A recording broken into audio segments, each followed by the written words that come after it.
What is up, friends, lovers, enemies of the state? I am so sorry that I wear this sweatshirt literally in every video, but I spent quite a lot of money on it and I absolutely love this sweatshirt and would die for it, which is kind of stupid, but I would. Today we are here with another queer book review. Today we are reviewing Gender Outlaws, The Next Generation. So apparently there was the first one like 20 years before this book came out, and I didn't know that. This book came out in 2010. It's compiled by Kate Bornstein and S. Bear Bergman. Two Jews, I'm gonna assume, so like, cheers to that. Cheers, I'll drink to that, bro. I cannot remember which category this is filling. This is filling the nonfiction category. Great. The next book is going to be filling the written by a queer person, but not necessarily queer category. And it's also a Gertrude Stein book, and I'm gonna want to Mick die because I hated the last Gertrude Stein book that we read. But it's also that I already own this book, so I might as well read books that I've already spent money on, especially books that have been sitting on my shelf for like not quite 20 years because I'm only 22, but like maybe almost 10 years. Big yikes. So we are going to talk about Gender Outlaws. So I gave this book a 4 out of 5 stars, and that is because while there's a lot of very amazing, interesting stuff in here, and like while it's great that there's like many different trans identities being represented, lots of different like intersectionalities being represented, I hate Bornstein and Bergman's voices, and every time they wrote a little thing I wanted to absolutely rip my eyeballs out. Also, like, oh, hello, Mr. Man. Do you want to come and show your face? It was almost so diverse to the point of I wish there was more of like a streamlined kind of like, this is what we're saying. I initially bought this book because I was using it for an essay I was writing in a French class talking about how we essentially need genderless language to be able to conceptualize and have gender-neutral, non-binary identities. Actually, I may have bought it beforehand. I might have... Remy, you can push the door open. I might have actually bought this in Provincetown, Cape Cod, because we were on vacation there, and that's where I got, like, this one ring that I have. It's supposed to be, like, 2 women embracing. But I think... I don't know. I remember seeing this book there, so I might not have bought it, but yeah, you don't care. It really and truly doesn't matter. It felt almost like there could have been a more streamlined, like, this is what gender identity looks like now, 20 years post the original Gender Outlaw book.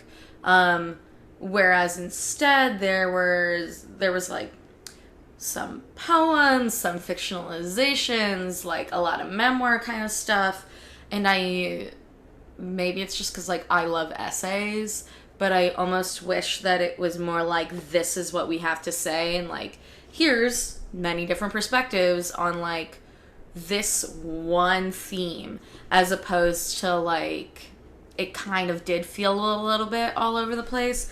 I mean, but there were many points where there was like incredible just like incredible things that were said. One of my favorite pieces was Marsha P. Johnson, 10 Sons, The Transformer by Tamiko Bayer. And yeah, I mean, it was very interesting. I really liked that you were getting a lot of really amazing perspectives on, you know, like old school non-binary people, which was really nice, but then also like trans women and trans men fairly like evenly spread out, and even people that you felt like their voice was like a trans man or a trans woman, sometimes like they would end up being non-binary or genderqueer, and like that was very cool, because it really does give you a much more like robust vision of what it actually is to be a non-binary person, and that you can be feminine or masculine and be non-binary, which is very important to me as a outwardly feminine non-binary person, but very inwardly masculine. Another reason why like I gave this a 4 and not a 5, because even though there's like amazing parts to this, I like every single page has like an underlying bit, which for me is really a big mark of how good the writing is. It didn't make me want to come back to it. That might just be by virtue of having so many people contributing to it. But at the same time, you know, having that many contributions is really valuable for the variety of perspective that they were able to have in this book.